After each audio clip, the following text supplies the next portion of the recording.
रजक और स्वागत है आपका पीटीएन न्यूज में। आपको बता दें, बिहार में सभी पार्टियों ने अपने उम्मीदवारों की लिस्ट जारी कर दी है और अपने उम्मीदवारों को चुनावी मैदान में उतार दिया है। और आपको बता दें कि अभी तो लोकसभा 2024 जो कि कांटे की लड़ाई दिख रही है। और आपको बता दें कि अभी हॉट सीट बना हुआ है बक्सर, जो कि माना जाता है कि ये बीजेपी का किला और गढ़ है और वहां की जनता अपने उम्मीदवार से नाखुश दिख रही है। मिथिलेश तिवारी की विरोध कर रही है।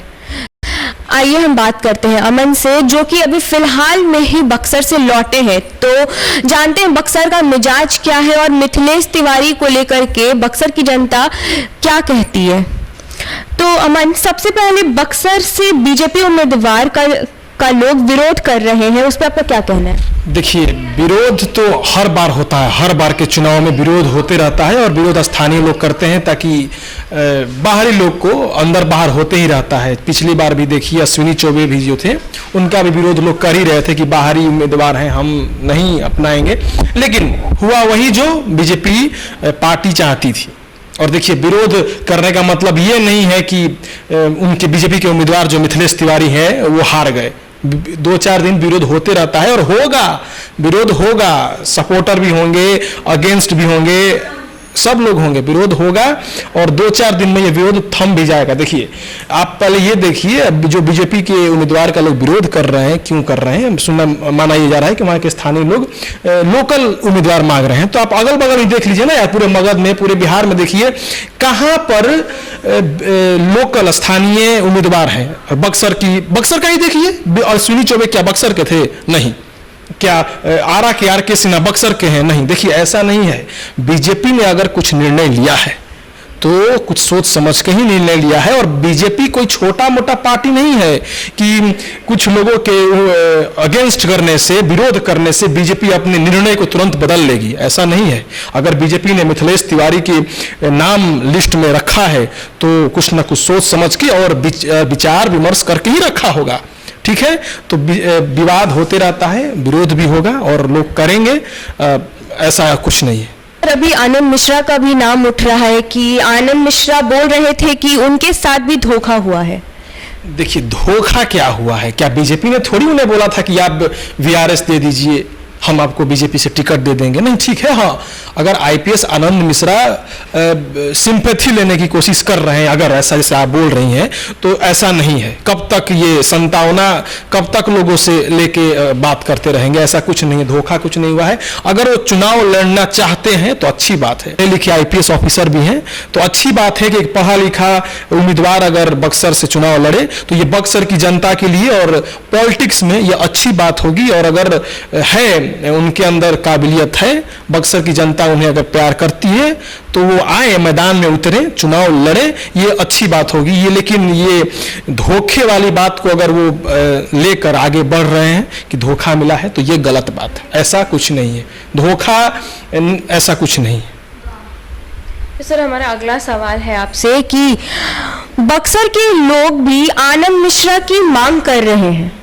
ठीक है, बक्सर के लोग मांग कर रहे हैं, जो उनके सपोर्टर हैं, जिनको लगता है कि एक नया उम्मीदवार जो है बक्सर के, हालांकि वो लाल हैं, बक्सर के ही निवासी हैं, तो ठीक है, अच्छी बात है। अगला सवाल है आपसे कि आनंद मिश्रा के लोग भी आनंद मिश्रा की मांग कर रहे हैं, और जबकि कुछ लोग हैं जो बोल रहे हैं कि आनंद मिश्रा अचानक से बक्सर से लड़ रहे हैं, वो तो बक्सर में रहते नहीं है, पर वो रहने वाले तो बक्सर के ही हैं।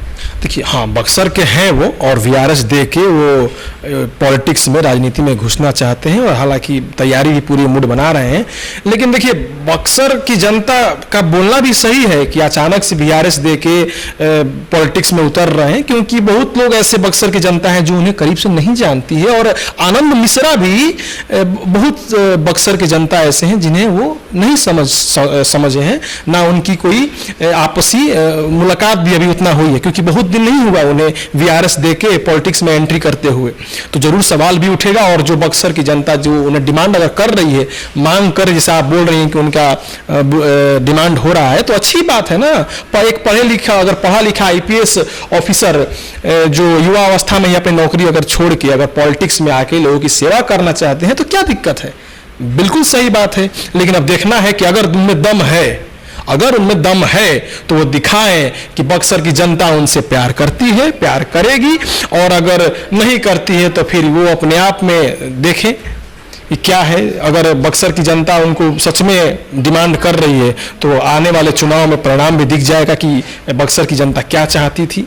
और जो सवाल उठा रहे हैं विरोध में वो भी अपनी जगह सही है भाई, क्योंकि जो इंसान, जो बक्सर की जो जनता अगर आईपीएस आनंद मिश्रा को करीब से नहीं जानती है, जो बहुत गांव के लोग अगर बात करें, गांव के अभी तो युवा कुछ जो है डिजिटली देख रहे हैं आईपीएस आनंद मिश्रा के जो आईपीएस थे, मगर बहुत लोग जो हैं बूढ़े बुजुर्ग की अगर बात करें तो आनंद मिश्रा को बहुत अच्छे से नहीं जान रहे। अब जो हवा चला है उसमें शायद थोड़ा मुलाकात भी हुआ हो, बात हुआ हो, लेकिन पहले आनंद मिश्रा को बहुत लोग नहीं जानते थे, तो उनकी भी बात देखिए सही है।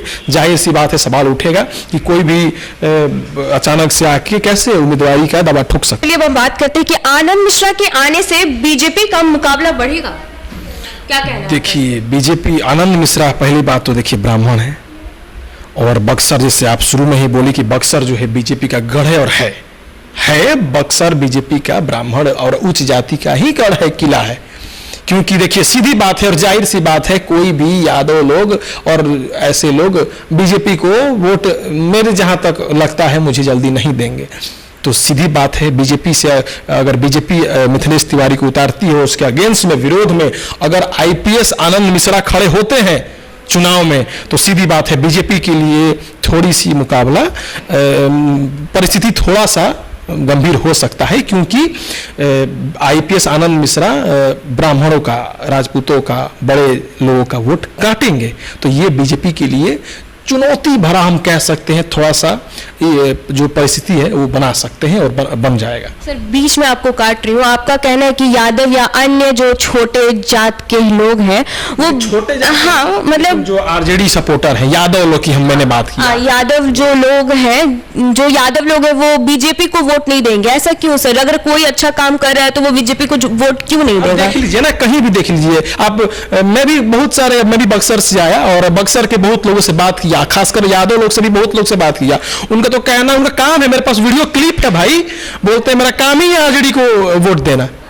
वो आरजेडी के सपोर्टर है, और आरजेडी छोटी मोटी पार्टी नहीं है, आरजेडी भी बहुत बड़ी पार्टी है, और आरजेडी के बहुत बड़े फैन भी हैं। तेजस्वी यादव के हल्के में ले रहे हैं क्या आप लोग? तेजस्वी यादव के बहुत बड़ा फैन है, लहर चलता है बिहार में तेजस्वी यादव का। तेजस्वी यादव भी किसी से कम नहीं है। तो देखिए उन यादव के जो पार्टी है वो तो निष्पक्ष सीधे आरजेडी का वोट समझिए, बहुत रेयर होगा जो आरजेडी से हट के यादव लोग किसी और को वोट देंगे। खैर ये बात अलग है।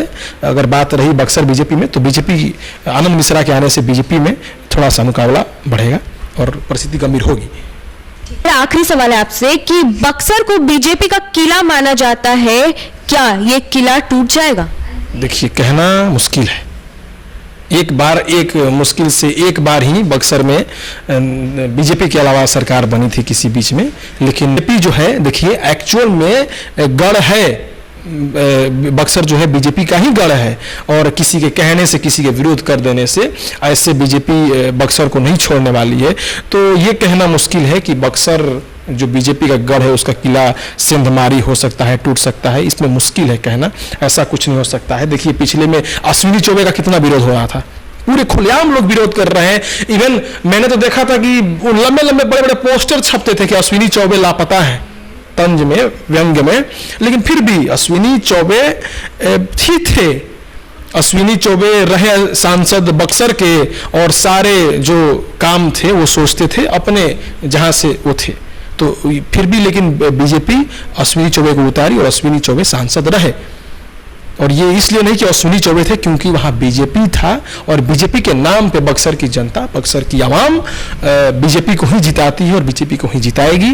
अगर आईपीएस आनंद मिश्रा का देखिए बोलबाला तो हवा उठ रहा है, और डुमरांव के विरासत जो महाराज के घर के हैं वो लोग भी आईपीएस आनंद मिश्रा को समर्थन दे रहे हैं। ठीक है, आईपीएस आनंद मिश्रा एक अच्छा नाम उभर सकते हैं और अच्छी उम्मीदवारी भी कर सकते हैं अगर उनकी बक्सर की जनता उनको सपोर्ट करती है तो।